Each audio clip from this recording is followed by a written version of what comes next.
मैले भने नि जब गाउँको युवाहरू सबैले चिन्न थालेपछि बल्ल मेरो चाहिँ दिमागले सोच्न थालेको। त्यस कारणले इनोभेसन आविष्कार भन्ने कुरा कतिको महत्त्वपूर्ण छ भन्ने कुरा पढेर युनिभर्सिटी पढेर थाहा पाउने कुरो होइन रहेछ। त्यो एउटा आफ्नो के भन्ने एउटा भित्री दृष्टिले हेर्नुपर्ने कुरा रहेछ, आन्तरिक हृदयबाट सोच्नुपर्ने कुरा रहेछ। त्यही भएर मैले भन्छु नि, नेपालमा जस्तो नेताहरूलाई पनि थाहा छैन यो कतिको महत्त्वपूर्ण छ। उनीहरूले हेरेको छैन। नेपालमा पढे लेखेका ठुल्ठुला विद्वानहरू पनि छन्, अर्थशास्त्रीहरू छन् होइन, तिनीहरूले पनि रियलाइज गरेको छैन कि जति मैले रियलाइज गरेँ। त्यही कारणले जसै होस् भनेर चुप गरेर यी बियर खाँदै डुल्दै गरेर अनुसन्धान गर्नलाई के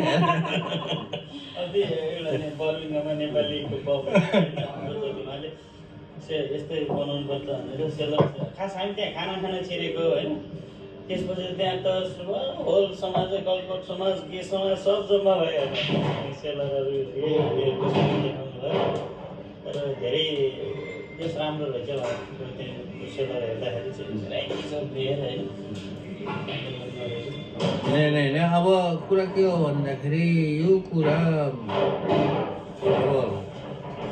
मेरो त काम छैन के अरे, अरू मेरो जागिर पनि छैन होइन। मैले जागिर गरेको भनेको त्यही खैरेनीसम्म पढाएको, खैरेनीमा त्यहाँबाट छोडेदेखि मैले जागिर गरेकै छैन होइन।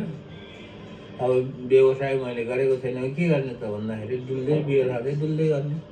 तर सुगाले भन्छ अरे सुगाले रटे जस्तै मैले पनि अनुसन्धान आविष्कार नगरिकन देश विकास भन्दैन देशैबाट भनेर चाहिँ सबलाई चाहिँ थर्काउँदै हिँडेको हो। के गर्नु थर्किँदैन कोही पनि।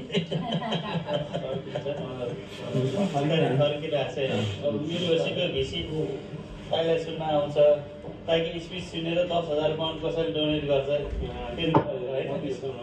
अलि बल्ल अलि चाहिँ बढ्दैछ क्या, अलि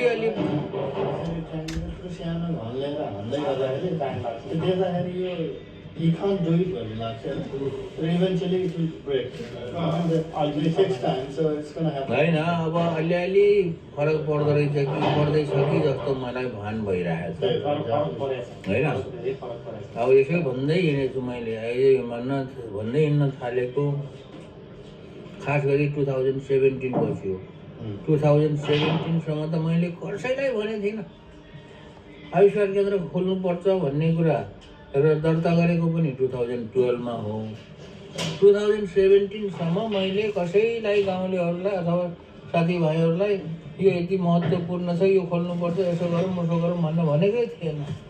त्यति बेला हामी किन नभनेको भने यस्तो काम चाहिँ जनतालाई भनेर के गर्ने, जनताले के गर्नु सक्छ र? त्यो अनुसन्धान गर्ने भनेको त यो त ठुलो काम हो। ठुलो कामको लागि सरकार नलागी हुँदैन, सरकार नलागिकन यो काम गर्न सकिने कामै होइन भन्नु मैले भन्ने त मै हो त। होइन सरकारले गरेन है, सरकारले नगरेपछि ल ठिकै छ, अब हामी जनता मिलेर के गर्न सकिन्छ भनेर न बल्ल सुरु गरेको हो 2018बाट। गर्दाखेरि अहिलेसम्म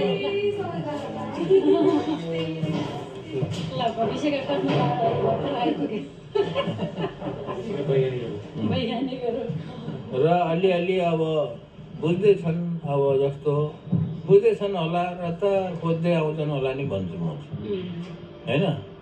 अब मैले खोज्दै त कहीँ पनि गएको छैन, तर मान्छेहरू खोज्दै आइरहेको छन्। नेपालमा सायद 1% को आधाले बुझेछ होला अथवा भनौँ न 1%ले बुझेछ होला। होइन अहिले कस्तो हुन्छ त्यहाँ नेपालमा पनि अलिकति मिडिया छ नि त, अहिले मोबाइल सबै थाहा पनि छ नि त, त्यसले गर्दाखेरि धन्न हामीले जति सोचा छ त्योभन्दा बढीले बुझिरहेको धन्न फेसबुक आएर यो फेसबुक नआएको भए यति पनि बुझाउन गाह्रो। तपाईँले एक सर्ट लेखेपछि 4,50,000 नर्मली मलाई इन्ट्रेस्टिङ यो प्रोग्राम आयोजना गर्दा लागेको चाहिँ अब नेटफ्लिक्स कम्युनिटी चाहिँ एउटा अब दाइले चिनेको छ, हाम्रो एट्याचमेन्ट पनि छ।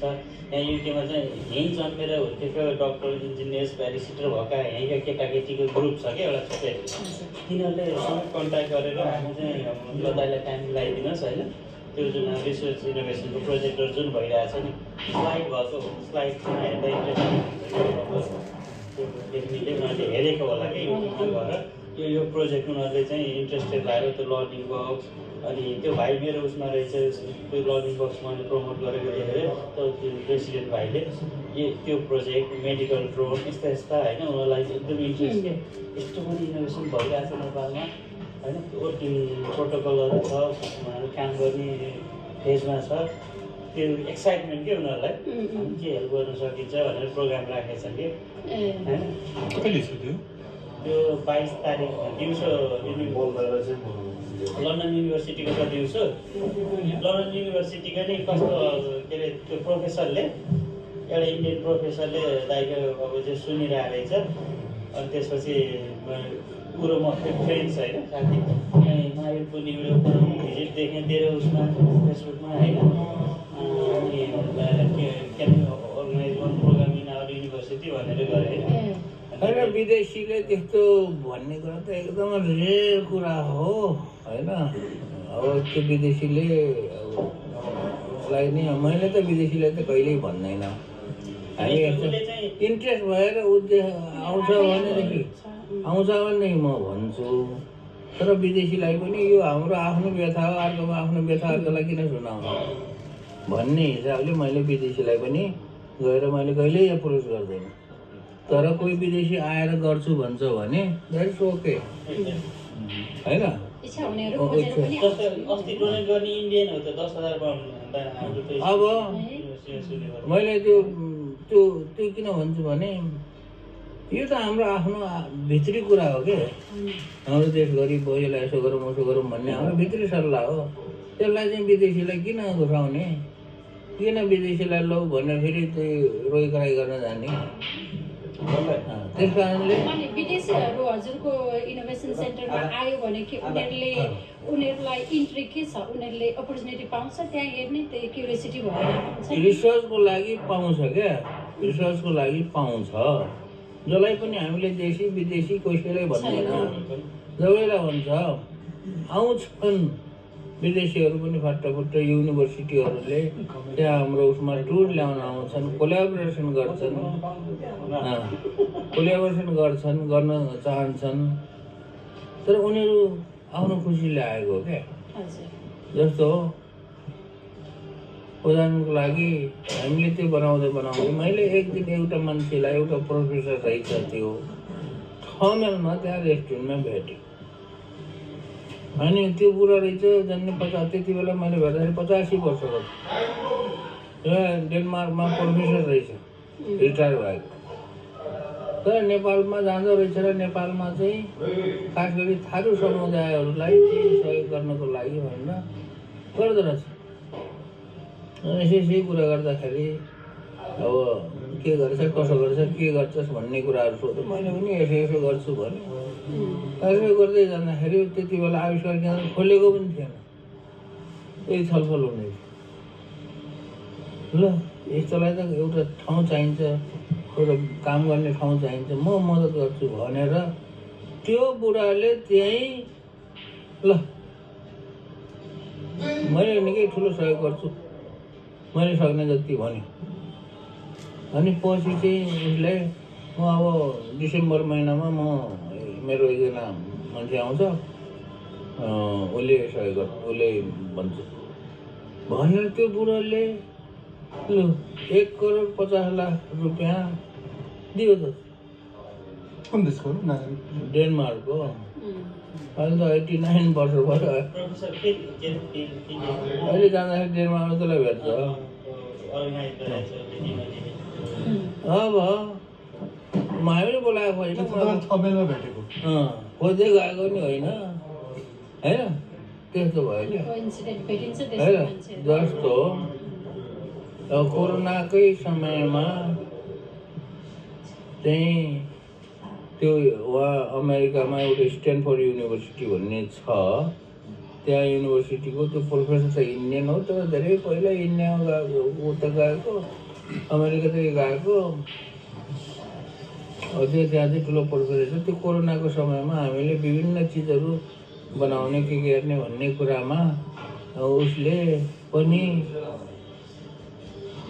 उसले पनि इन्डियामा पनि केही गर्दै रहेछ र नेपाललाई पनि यो राम्रो हुन्छ भन्न के खोज्दै जाँदाखेरि हामीले पाएछ हामीलाई कन्ट्याक्ट गरेर हामीले उनीहरूसँग कोरोनाको लागि धेरै काम गऱ्यो धेरै रिसर्च गऱ्यो सामानहरू बनाउने यताउता गर्ने उनीहरूले गाइड गर्यो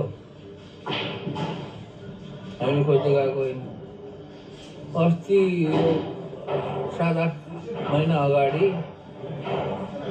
एउटा प्रोफेसर अमेरिकाको एउटा प्रोफेसर आयो डाक्टर रहेछ मेडिकल डाक्टर अनि हामीले त्यहाँ कोरोनाले गरेको कोरोनाको समयमा काम गरेको चिजहरू यताउता चिजहरू हेऱ्यो के भयो अरू कुराहरू पनि हेऱ्यो मेडिकलको ल मेरो युनिभर्सिटीसँग हामी कोल्याबोरेसन गरौँ भन्यो है हुन्छ कोल्याबोरेसन गर्ने भनेर अब त्यसले उहाँ गएर प्रक्रिया अगाडि बढेर अहिले उनीहरूसँग कोल्याबोरेसन हुँदैछ मलाई यहाँबाट गएर जुलाईमा बोलाएको छ मैले उतै आउँदैछन् म आउनु पर्दैन भनेको यही आउनुपर्छ भनेर बोलाएको छ अनि उनी यो मेमा नै म जानुभन्दा अगाडि नै मेमा 3टा स्टुडेन्ट पठाउँछु यो खास गरी मेडिकल उनीहरूको चाहिँ मेडिकल फिल्डमा रिसर्च गर्दो रहेछ पठाउँछु भन्यो अनि तिमीहरूको स्टुडेन्ट चाहिँ 3वटा पठाऊ भनेको छ अब त्यो त उनीहरूले भन्ने कुरा हो म यसो गर भनेर म भन्दैन कि यो माग्ने भन्ने कुरा चाहिँ म गर्नै चाहँदैन